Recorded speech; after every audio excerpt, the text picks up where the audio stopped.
அனைவருக்கும் வணக்கம். நம்ம இன்றைக்கி பார்க்க போகிறது என்ன அப்படின்னா, உணவே மருந்து பகுதியில்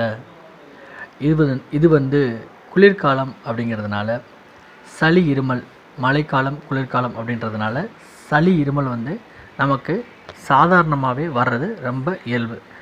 இந்த மாதிரி சமயங்களில் நம்ம உடம்பை எப்படி பாதுகாப்பாக வச்சுக்கிறது அப்படிங்கிறத பற்றி நம்ம இன்றைக்கி பார்க்க போகிறோம். சாதாரணமாக சளி இருமல் இருந்தால் அந்த பாதிப்பிலிருந்து எதிர்கொள்ளும் பக்குவத்தை நம்ம தெரிஞ்சுக்கணும்.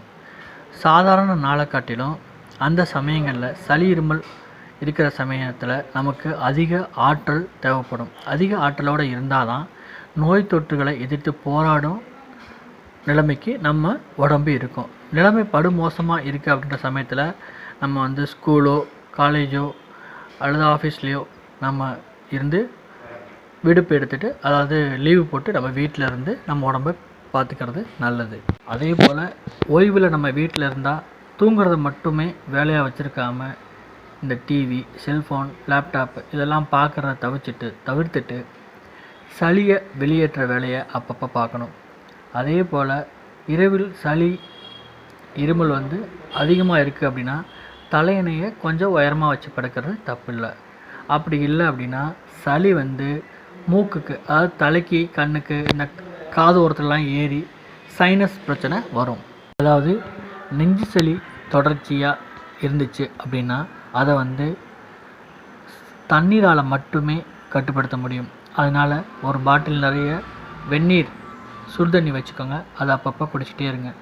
உடலில் நீர் அளவு குறைஞ்சது அப்படின்னா தலைவலி, தேவையில்லாத சோர்வு இதெல்லாம் உண்டாகும்.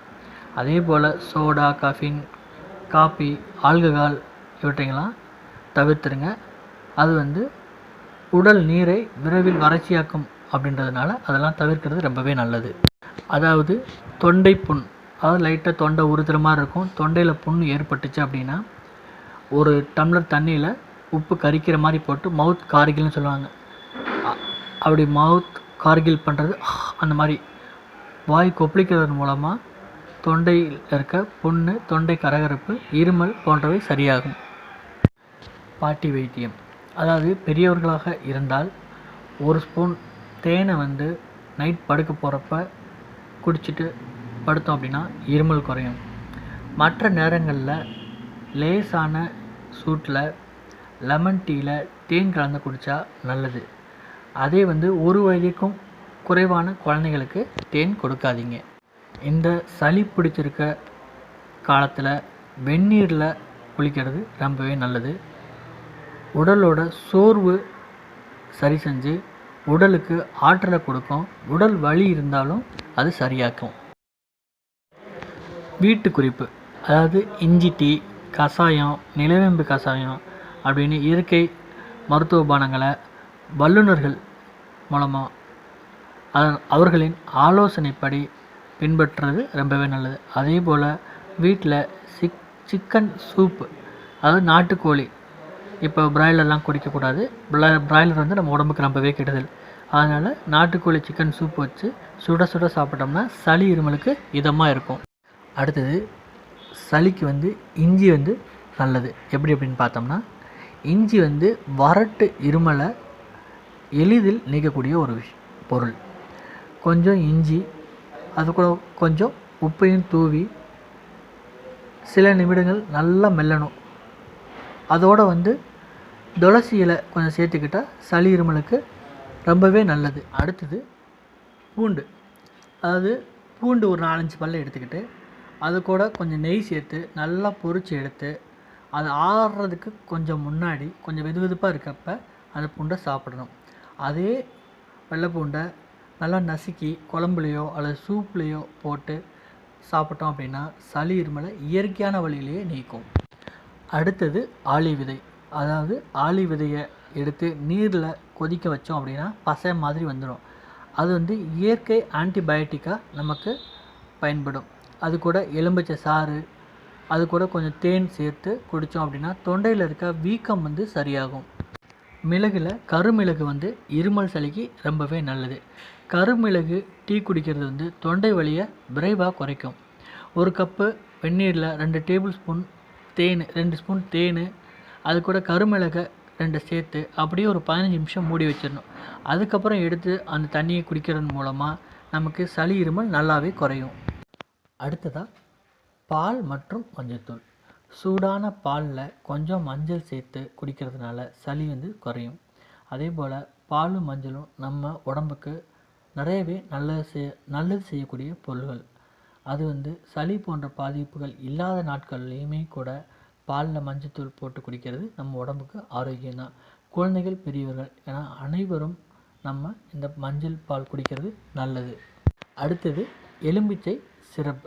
அதாவது ஒரு வடை சட்டியில் 100 ml தேனை ஊற்றிட்டு அது நல்லா அடர்த்தி குறையிற வரைக்கும் சூடாக்கிட்டு அது கூட கொஞ்சம் எலும்பிச்சை சாறும் லவங்கப்பட்டையும் சேர்த்தோன்னா எலும்பிச்சை சிரப் ரெடி. இது சளியை குறைக்கிறதுக்கு வெகுவாக வேலை செய்யும்.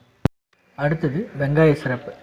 வெங்காயத்தை நல்லா உரித்து நசுக்கி அது கூட கொஞ்சம் எலும்பிச்சை சாறு சேர்த்து தண்ணி ஊற்றி கொதிக்க வச்சிடணும். இது கூட கொஞ்சம் தேன் சேர்த்து சூடு ஆறுனதுக்கப்புறம் குடித்தோம்னா வெங்காயம் சளி இருமலுக்கு நல்ல மருந்தாக பயன்படும். வெங்காயத்தில் இருக்கிற ஃப்ளேவோனாய்ட்ஸ் நிறமி சளி மற்றும் இருமலை ஏற்படுத்துகிற நுண்ணுயிரிகளுக்கு எதிராக செயல்பட்டு சளியை வெகு விரைவில் குறைக்கக்கூடிய தன்மையுடையது.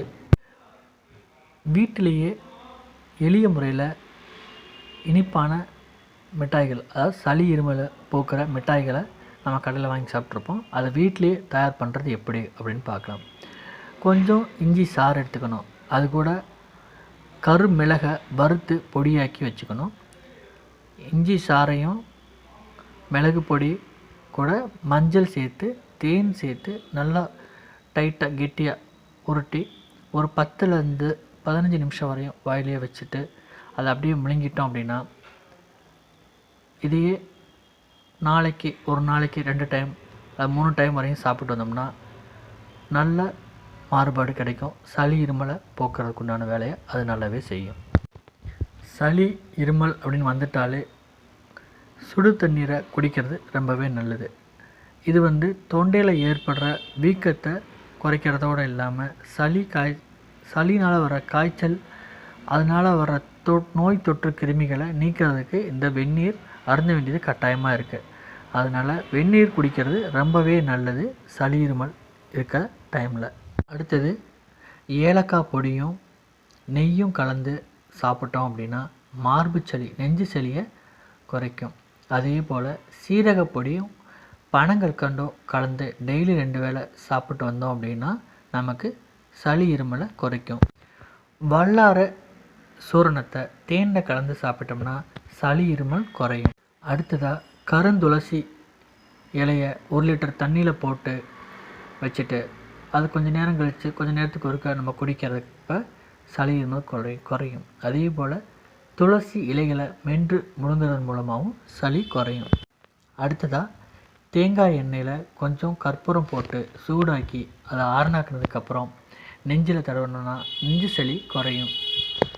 அதே போல் கற்பூரவள்ளி இலை சாறை வெறும் வயிற்றில் குடிக்கிறது மூலமாக சளி குறையும். அதாவது சளி தொல்லை அப்படின்றது சனி தொல்லை அப்படின்வாங்க. 7 நாள் கண்டிப்பாக அது இல்லாமல் போகாது. லைட்டாக மூக்கில் தண்ணி வடிகிறப்பருந்தே நம்ம சளிக்கு உணவே மருந்தில் நம்ம மேற்கண்ட ஆகாரங்களை எடுத்துக்கிறதன் மூலமாக சளி தொல்லை ரொம்ப ஆகிறதுலேருந்து நம்ம தப்பிக்கலாம். அதாவது இந்த மழை மற்றும் பனிக்காலத்தில் சீதோஷ்ண நிலை மாறுறதுனால தான் இந்த நோய் தொற்று வருது. இந்த நோய் தொற்றுலேருந்து தப்பிக்கிறதுக்கு நம்ம இதெல்லாம் செஞ்சுட்டு வந்துடுறது சளி இருமல்லேருந்து தப்பிக்கலாம்.